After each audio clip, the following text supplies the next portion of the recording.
Difficile de croire que, quand vous dormez, quelqu'un puisse se glisser dans votre chambre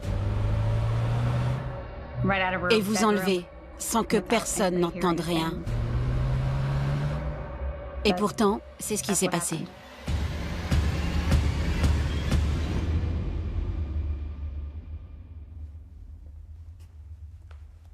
Ok, c'est bon pour le son? Oui, on peut tourner. Et l'image, ça va? Tout est OK, on peut y aller. Les années 1970, c'était en quelque sorte l'âge d'or des tueurs en série. Sur une même période, on avait Gacy, le tueur aux 33 cadavres enterrés dans son jardin, Ted Bundy, le tristement célèbre tueur d'étudiantes, Rader, qui sévit depuis plusieurs décennies et nargue les forces de l'ordre et les médias, Jeffrey Dahmer et ses épouvantables scènes de crime inhumaines, ou encore Gary Ridgway, le tueur de Green River, qui a fini par avouer 71 meurtres commis au cours de plusieurs décennies. Ces 5 tueurs ont commis le plus grand nombre de meurtres de l'histoire américaine. Ils opéraient quasiment tous à la même période. Avec le recul, il est légitime de se demander pourquoi le responsable n'a pas été arrêté ou pourquoi les autorités ne l'ont pas recherché. Mais je pense qu'il faut se remettre dans le contexte de l'époque. Dans les années 70, les États-Unis ressemblaient encore à un grand village paisible. Les gens se faisaient encore confiance. Il était tout à fait normal de traîner avec des inconnus ou même de monter avec eux en voiture.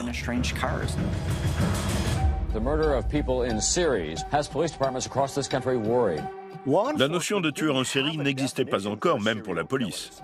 Dans les années 1970, les policiers n'avaient tout simplement pas les outils dont ils disposent aujourd'hui. Rechercher un nom dans une base de données, c'est quelque chose qui n'existait pas encore.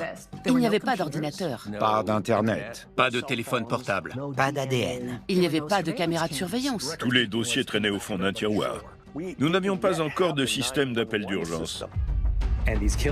Et les tueurs en ont profité. John Wayne Gacy, Ted Bundy is still alive. BTK, Jeffrey Dahmer, Green River Killer.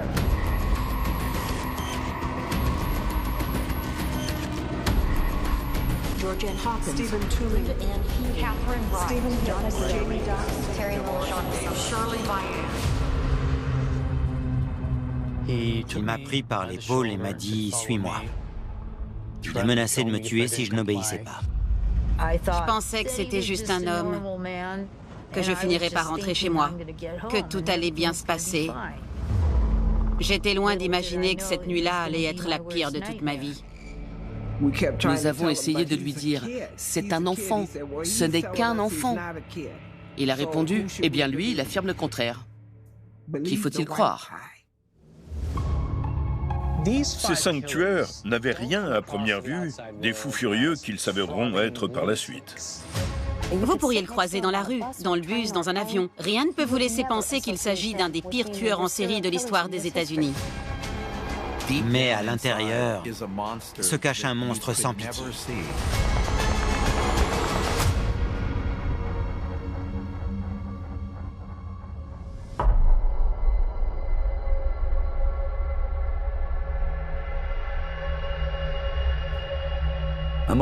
Ma mère m'avait dit que la seule chose pour laquelle elle priait tous les soirs, c'était de mourir paisiblement dans son sommeil.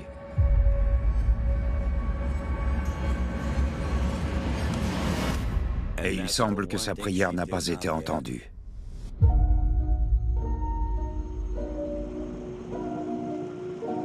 La vie à Wichita était très paisible. En 1974, la ville comptait environ 300 000 habitants, dont une grande majorité d'agriculteurs. Jamais nous n'aurions imaginé qu'un crime serait commis dans notre entourage. Ces choses ne se produisaient que dans les grandes villes, pas dans les petites villes comme Wichita. J'ai grandi dans une famille américaine typique, aimante, attentionnée. Ma mère et mon père s'aimaient depuis tout petit. Ma mère était une bonne catholique. Nous étions 5 enfants.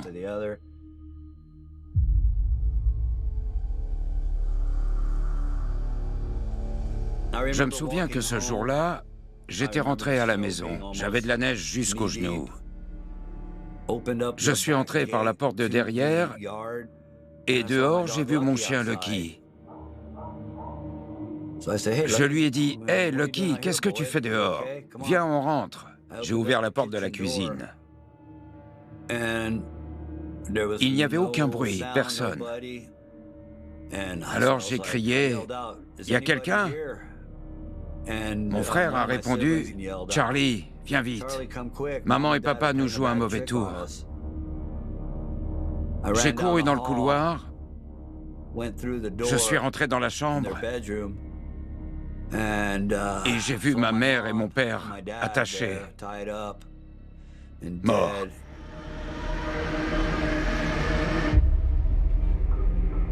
Je pouvais sentir la peur et la douleur qu'ils avaient endurée, voir toute l'horreur de ce qui s'était passé dans cette pièce. Et c'était une douleur physique insupportable, comme si quelqu'un vous ouvrait la poitrine. Well, I confronted the family, pulled a pistol, confronted Mr. Otero. There I realized that I didn't have a mask on or anything. They already could ID me, and made a decision to go ahead and shut them down, I guess, for strangling. I had never strangled anyone before, so I really didn't know how much pressure you had to put on a person or how long it would take. La police est entrée dans la maison. Ils ont vérifié toutes les chambres et c'est là qu'ils ont trouvé Joey Jr. La police pense que l'assassin s'est assis sur la chaise et a regardé l'enfant suffoqué. Quand j'imagine la scène, c'est terrible. Puis on a commencé à chercher Joséphine. Les officiers ont pensé aller dans le sous-sol. Un policier est descendu, il ne savait pas où étaient les lumières. Il balayait l'air des bras en essayant de ne pas se prendre un mur. C'est là qu'il a heurté quelque chose. Il a d'abord cru que c'était un sac de frappe fixé au plafond. Mais quand il a allumé la lumière, il a vu que c'était Joséphine et qu'elle était pendue à un tuyau de plomberie. Elle se débat énormément. Et pendant qu'elle se débat, lui, il la regarde en se masturbant. Si j'avais vu Joey et Josie, ça m'aurait rendu fou. Dieu merci, je ne les ai pas vus. Une scène de crime dans les années 1970, ça n'a rien à voir avec les scènes de crime de nos jours. La scène de crime dans l'affaire Otero, c'était impensable. Il y avait des journalistes qui se promenaient dans la maison. Il y avait même un commissaire qui avait décidé de se servir un verre d'eau. Il avait laissé le bac à glace sur le comptoir et les enquêteurs en avaient déduit que c'était le tueur qui l'avait laissé là. En 1974, le mot ADN n'existait pas. Il n'y avait aucune technologie de la sorte. Mais sous le corps de Joséphine, il y avait une sorte de liquide. L'enquêteur présent sur la scène de crime a eu une incroyable intuition. Il n'avait aucune idée de ce que c'était, mais il savait que ça pourrait être important pour l'enquête. Il a alors pris une tête d'oreiller, l'a découpée en plusieurs petits morceaux qu'il a plongé dans le liquide. 31 ans plus tard, un profil génétique sera établi à partir d'un de ces morceaux de tissu. La police a d'abord pensé qu'il s'agissait d'un meurtre lié à un trafic de drogue. Ils ont arrêté plusieurs personnes. Il s'est avéré qu'elles n'avaient aucun lien avec l'affaire.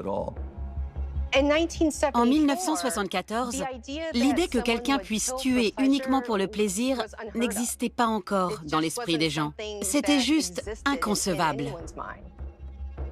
Il devait certainement y avoir un mobile. Pourquoi quelqu'un avait-il choisi cette famille? Pourquoi avait-il massacré 4 personnes? On a demandé l'avis de psychologues, pensant qu'ils auraient une idée de ce qui pouvait motiver une personne à faire cela.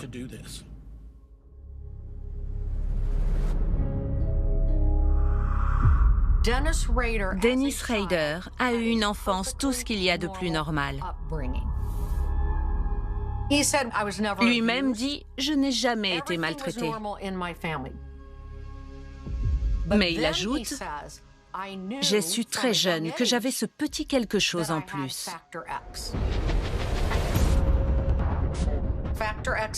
Et ce petit quelque chose, c'est le démon qui est en moi. celui qui m'a poussé à torturer et à tuer des gens. Can you pinpoint when you knew that there was a problem coming?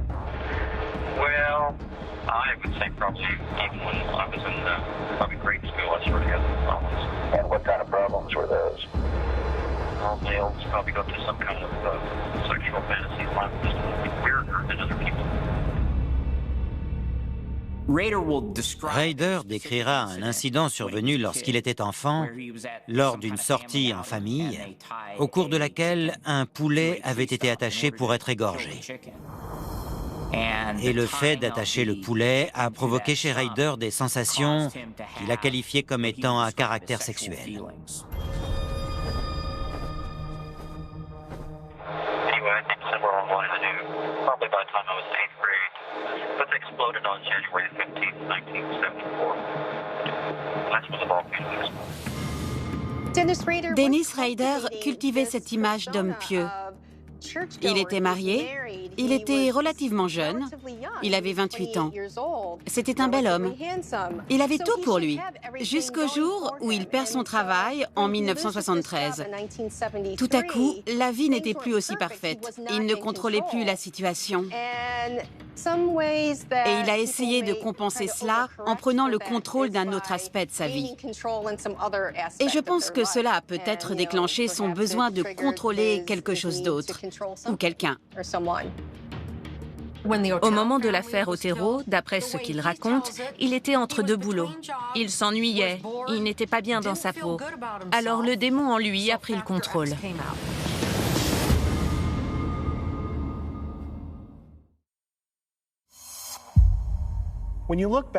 Quand on regarde les premiers meurtres connus de ces 5 tueurs en série, il faut savoir qu'ils rêvaient de tuer depuis longtemps. Dans leur tête, ils ont déjà dressé le profil de leurs victimes, l'endroit où ils les trouveraient, comment ils les attireraient. Rader avait beaucoup de fantasmes. Et il n'a pas mis longtemps avant de passer à la pratique. Et c'était aussi le cas de John Wayne Gacy.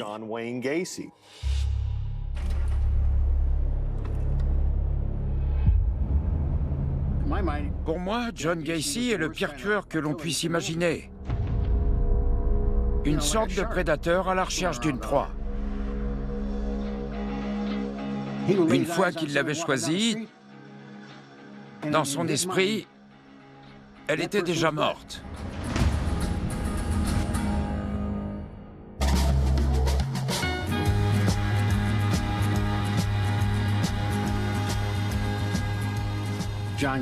John Gacy traînait souvent dans 2 quartiers homosexuels de Chicago, l'un appelé Bughouse Square et l'autre Boys Town. Il faisait plusieurs fois le tour des pâtés de maison à la recherche de sa prochaine victime. Il avait une Oldsmobile noire avec un grand projecteur côté conducteur. Beaucoup des gamins qu'il ramassait étaient homosexuels. Il en emmenait beaucoup chez lui. Pour beaucoup d'entre eux, c'était un aller simple.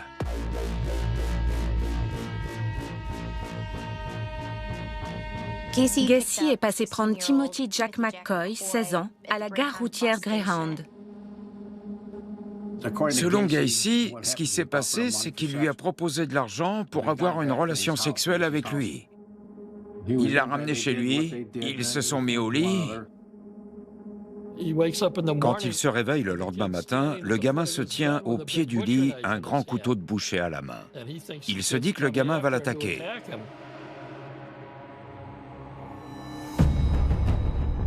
Il saute du lit, une bagarre s'ensuit, il lui prend le couteau, le poignarde au cœur 2 fois et le tue. Ce qui est intéressant, c'est qu'en tant que personne normale, votre premier réflexe serait d'appeler la police. Gacy, lui, raconte avoir ressenti une grande excitation sexuelle, à tel point qu'il aurait même joui devant le cadavre. Il va dans la cuisine et là, le gamin est en train de préparer le petit déjeuner. Il coupe le bacon en tranches. Gacy raconte « Il voulait vraisemblablement savoir si j'aimais mon bacon épais. Mais malheureusement, sur le coup, il n'a pas compris ça. Il s'est défendu, il l'a tué et enterré dans le vide sanitaire. » C'est à ce moment-là que Gacy a trouvé sa voie. Quand il a tué pour la première fois, il a ressenti ce que ça faisait d'avoir le contrôle total sur la vie de quelqu'un, de décider s'il devait vivre ou mourir, de jouer à Dieu, en somme. Et c'est à partir de ce jour-là que va commencer sa chasse ininterrompue de nouvelles victimes à torturer et à tuer. En général, quand on étudie un tueur en série, on commence toujours par essayer de mettre le doigt sur l'événement déclencheur. Dans le cas de Gacy, il y avait, je pense, plusieurs éléments déclencheurs. John Gacy a reçu à sa naissance le deuxième prénom de Wayne. Son père voulait que son fils soit un petit dur, digne du nom d'un héros comme John Wayne.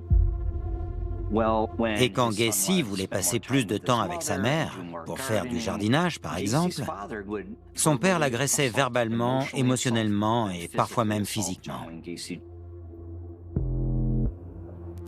John Wayne Gacy, alors âgé de 4 ou 5 ans, est à l'étage dans sa maison avec une voisine beaucoup plus âgée que lui, une adolescente. Et d'après ses dires, elle lui caressait les parties génitales et le touchait d'une manière sexuelle. La mère de la fille la frappe devant Gacy. Un épisode comme celui-ci est vraiment significatif dans la vie d'un enfant, dans la mesure où la sexualité est associée à la honte et à l'agression physique. Une telle combinaison peut produire un individu capable d'agir d'une manière à la fois sexuelle et agressive. Et c'est exactement ce que John Wayne Gacy est devenu, un violeur doublé d'un tueur.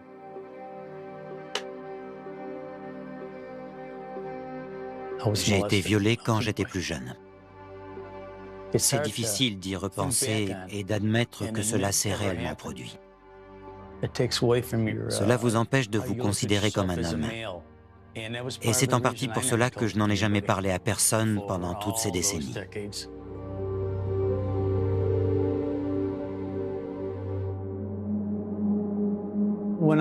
Quand j'avais 9 ou 10 ans, en 1956, ma mère et moi sommes allés dans un centre de vacances à Elkhorn, dans le Wisconsin. Il y avait un type du nom de John. Il avait environ 16 ans. Il travaillait là, il faisait des petits boulots. Je n'avais pas de copain avec qui passer du temps, alors on s'est liés d'amitié. Il avait un peu de temps libre et il voulait savoir si je voulais faire du bateau avec lui. Alors il m'a emmené faire un tour. Je n'avais jamais été sur un bateau. C'était une expérience amusante pour le petit garçon que j'étais. On a attaché le bateau. Il m'a emmené dans la forêt. Et là, il s'est passé une chose terrible.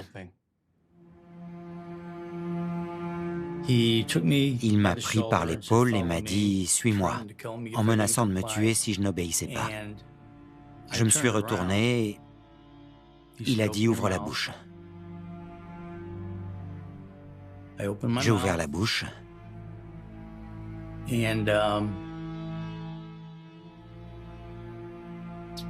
Ça s'est passé comme ça. Dieu merci, c'est allé très vite. Est-ce qu'on vient au monde mauvais? Est-ce qu'on le devient? Je n'ai pas la réponse. Un prédateur sexuel ne devient pas un tueur en série du jour au lendemain. C'est quelque chose qui évolue avec la personne depuis son plus jeune âge. Au fur et à mesure, les fantasmes sexuels violents grandissent et deviennent de plus en plus pressants. Le tueur va alors chercher le moyen de satisfaire ses pulsions.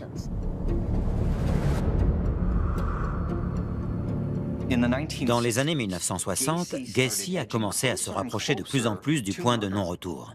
Il avait des relations sexuelles avec des adolescents, des mineurs. Ça allait même devenir son mode opératoire. L'un de ces jeunes garçons était Donald Voorhees Jr. C'était le fils d'un représentant de l'Iowa. Ils ont eu des relations sexuelles à de nombreuses reprises. Lorsque le garçon a finalement raconté à son père ce qui s'était passé, celui-ci est allé voir la police et a exigé que Gacy soit arrêté et jugé. Il a été accusé de viol sur mineur de 15 ans. Il a écopé de la peine maximale de 10 ans. I'm Tom Gacy. I'm from Waterloo, Iowa. And you're a man of some authority here. What is your title? Well, I'm first cook in the kitchen. Gacy n'était pas seulement un prisonnier modèle à Anamosa. Il semblait presque diriger la prison. La commission de libération conditionnelle a regardé le dossier de Gacy et ils ont dit, a priori, il pourrait probablement être un citoyen modèle. Libérons-le. Sur les 10 ans, Gacy ne purgera finalement que 18 mois. Dans les années 1970, il n'existait pas encore de registre de délinquants sexuels. Gacy est parti s'installer à Chicago et a recommencé sa vie avec une ardoise tout ce qu'il y a de plus propre. Si Gacy avait purgé la totalité de sa peine, c'est-à-dire 10 ans, 33 jeunes hommes n'auraient pas été tués. C'est là toute l'ironie de la chose, et c'est terriblement triste.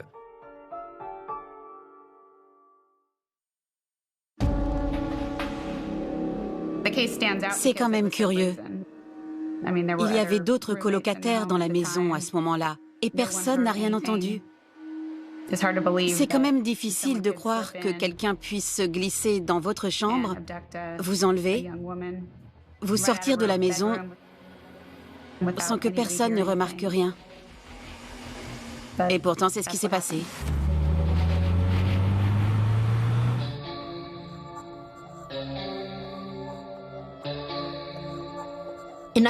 En 1974, il y avait une nouvelle liberté pour les femmes.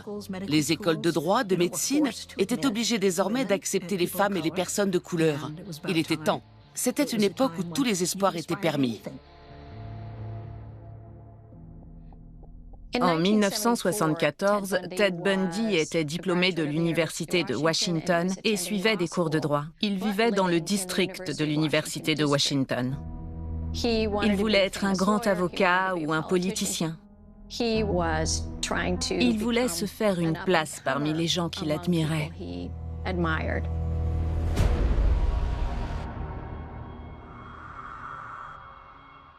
Linda Ann Ely était une étudiante de l'Université de Washington qui a été enlevée dans sa chambre au sous-sol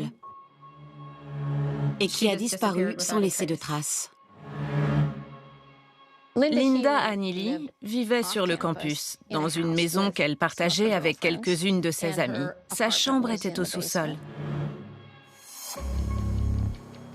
Ses colocataires ne l'avaient pas vue depuis un jour ou deux.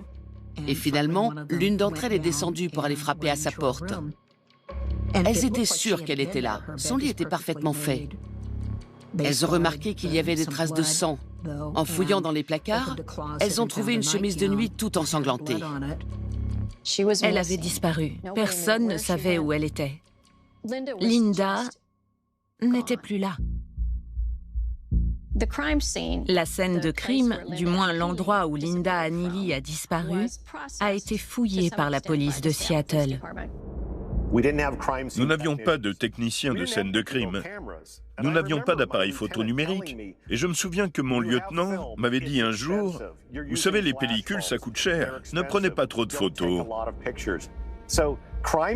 Donc, en moyenne, sur une scène de crime, même pour un homicide, on n'avait pas plus d'une vingtaine de clichés.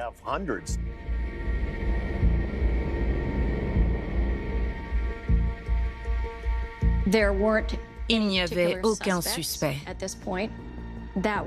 C'était un cas isolé. C'était vraiment le début d'une série de disparitions inquiétantes de jeunes femmes sur les campus universitaires.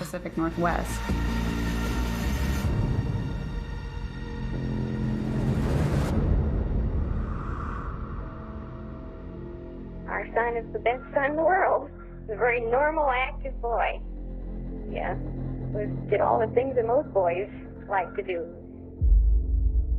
Ted Bundy était connu pour avoir eu une enfance assez particulière. Il était considéré comme un enfant illégitime, sa mère n'étant pas mariée à l'époque. Il a donc passé les premières années de sa vie chez ses grands-parents maternels. Ted Bundy a été élevé en croyant que ses grands-parents étaient ses parents et que sa mère était sa sœur. Il a donc fait ses premiers pas dans la vie au milieu d'un imbroglio de mensonges et sa personnalité a commencé à se former sur la base de cette dynamique familiale très malsaine. J'ai connu Ted Bundy de l'âge de 5 ans jusqu'à 15 ans. Mon frère avait l'âge de Ted. Donc, la plupart des garçons du quartier traînaient ensemble et j'étais la petite sœur qui les suivait partout. Mon frère m'avait dit de ne pas m'approcher de Ted, que c'était un gamin méchant. Ted aimait faire des trous dans le sol et y enfoncer des piquets la pointe vers le haut. Et puis, il camouflait le trou avec des feuilles, des bâtons et des brindilles, de sorte qu'on ne puisse pas le voir. Un jour, une fille qui habitait 2 rues plus haut a mis le pied dans l'un des trous et s'est fait lacérer tout le côté de la jambe. Il aimait ça. Il aimait faire peur aux gens, surtout aux petites filles, et il aimait leur faire du mal. Il aimait aussi torturer les animaux. Une fois, on a retrouvé un chat du quartier suspendu à une corde à linge et en feu. Il avait aspergé d'essence et il avait mis le feu. Et on pouvait entendre le chat hurler. C'était horrible. En ce qui concerne les 5 tueurs en série dont nous parlons, la cruauté envers les animaux est un élément qui revient, une sorte d'entraînement avant de passer à des victimes humaines. Si un individu a la capacité de faire du mal à un animal, il est forcément plus facile pour lui de faire du mal à un autre être humain. Nous l'avons vu avec Ridgway, Rader, et même avec Gacy et Bundy. Son comportement était très révélateur de ce qu'il était au fond de lui. Je doute que les habitants du quartier aient été surpris de voir Ted se transformer en tueur.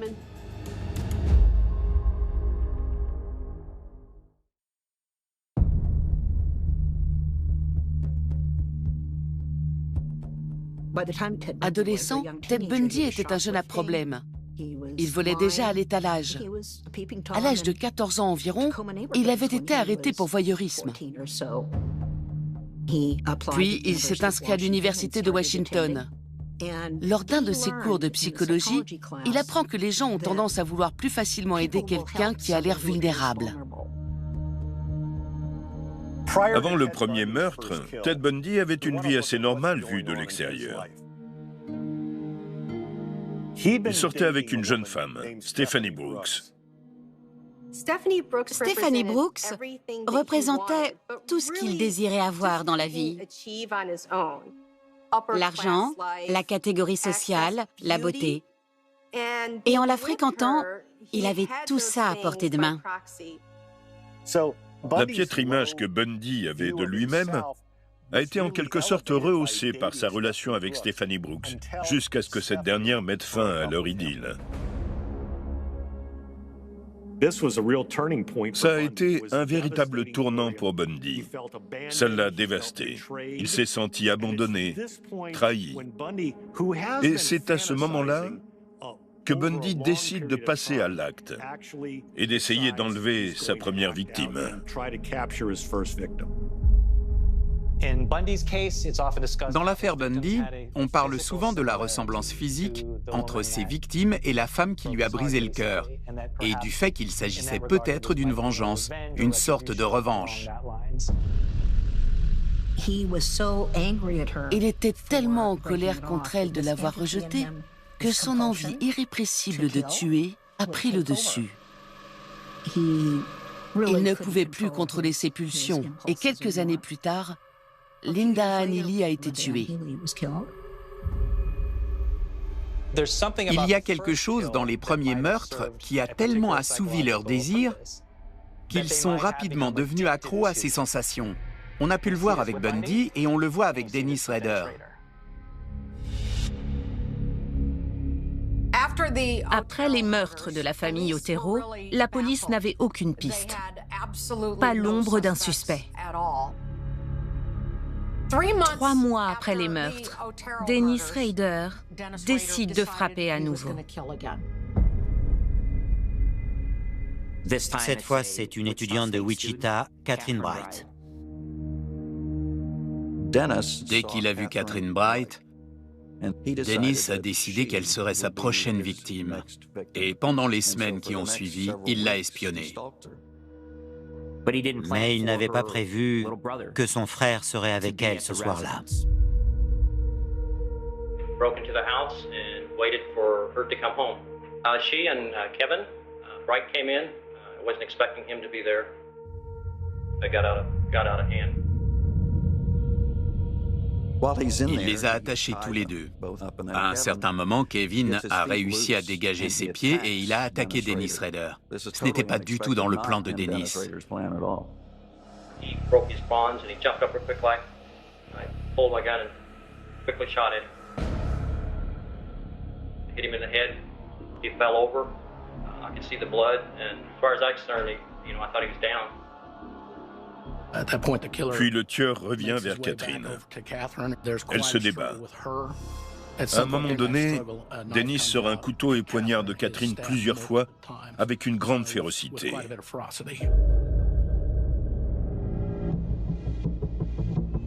Kevin, qui a finalement survécu, réussit à s'enfuir par la porte d'entrée. The front door of the house was open and he was gone. What I thought the police were coming at that time. I heard the door open. I thought, no, that's it.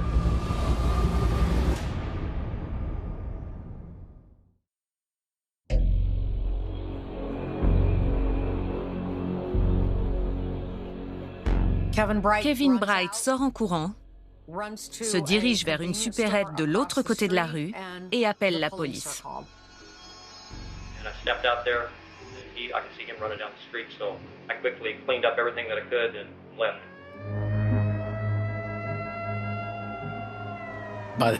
Lorsque la police arrive sur les lieux, Catherine est sur le sol de la cuisine. Un officier lui demande si elle connaissait la personne qui l'avait attaquée. Elle répond non. C'est la dernière chose qu'elle dira. Les secours arrivent, ils l'emmènent, essaient de la sauver.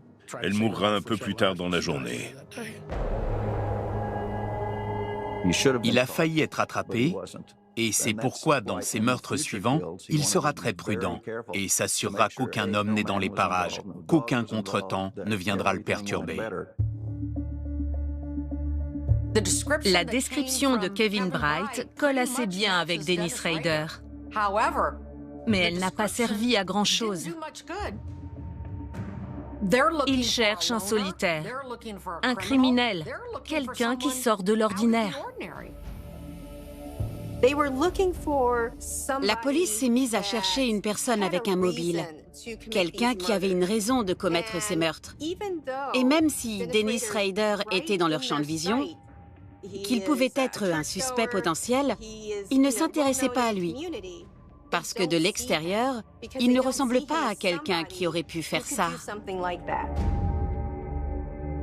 Ça a fait longtemps la une de l'actualité. Il y a eu une certaine consternation quand la police n'a pas réussi à trouver le tueur. Est-ce que les enquêteurs font leur travail? Pourquoi n'attrapent-ils pas le responsable? Puis, les gens ont oublié. Il y a eu 5 homicides à Wichita à quelques mois d'intervalle. Il ne faut pas oublier qu'à l'époque, les forces de l'ordre ne disposaient pas du progrès technologique d'aujourd'hui pour relier entre elles les affaires d'homicide, en particulier dans l'affaire de BTK. C'est dans les années 70, on est à Wichita, au Kansas, et la police de la ville n'a pas l'habitude de s'occuper d'affaires d'homicide. Elle n'a pas été formée pour ça. Au début, personne n'a fait le lien entre Catherine Bright et son frère et les meurtres de la famille Otero. Il y avait peut-être des similitudes, mais tout le monde pensait qu'il ne s'agissait que de coïncidences. Nous n'avions aucune idée de l'ampleur que cette histoire allait prendre.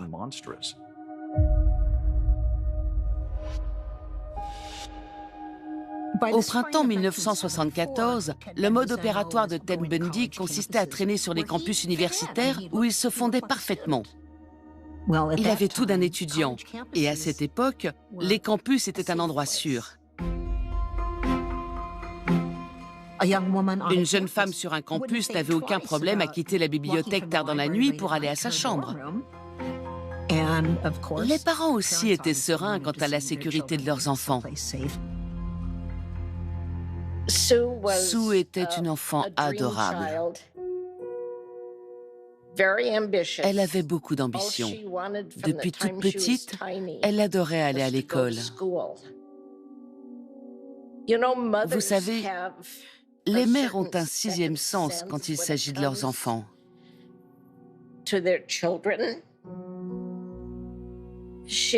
Avant de monter dans l'avion, elle s'est retournée, m'a regardée et m'a fait un petit signe de la main. J'ai dit à mon mari, je ne la reverrai plus jamais.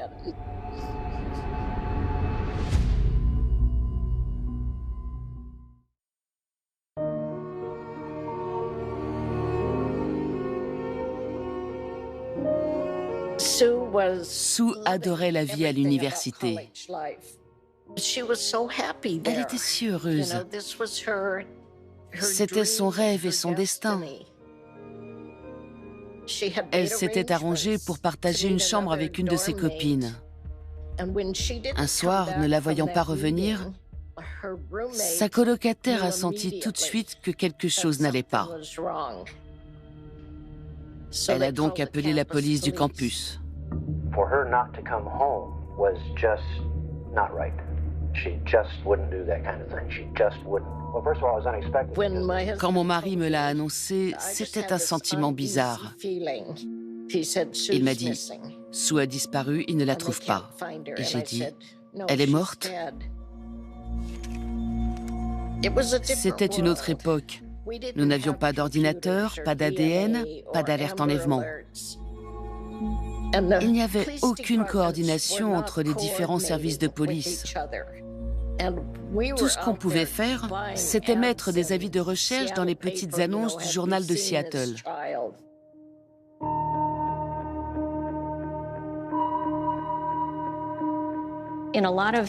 Dans beaucoup d'affaires impliquant Ted Bundy, souvent les gens pensaient que la fille était juste partie en virée avec des amis ou avec son nouveau petit ami.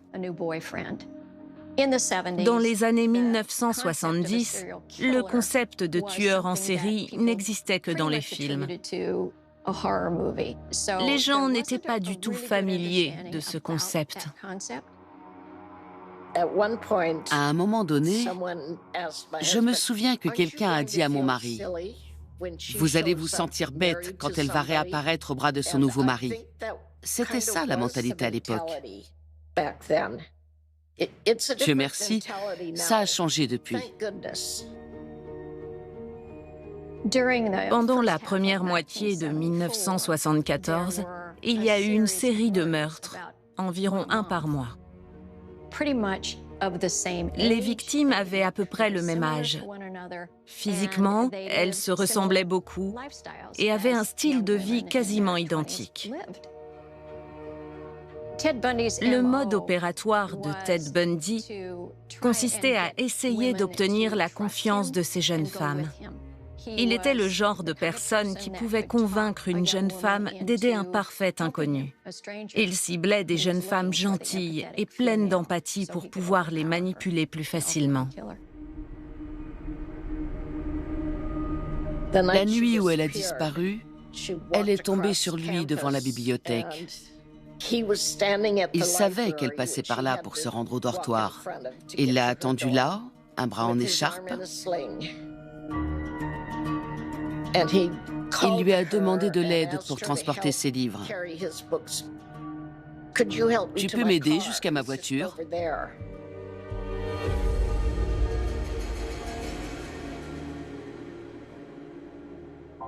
Nous apprenons à nos enfants à être compatissants, à se montrer serviables, à tendre la main à ceux qui en ont besoin. C'est à se demander si on a tort de les élever comme ça. Je ne pense pas. Il est primordial de continuer à leur apprendre à aider les autres. Et c'est ce qui s'est passé. Elle l'a aidé.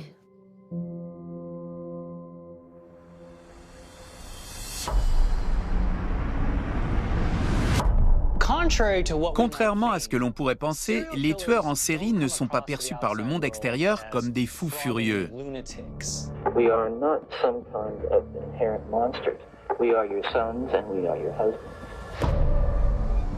Dennis Rader avait un côté tueur en série et un côté père de famille.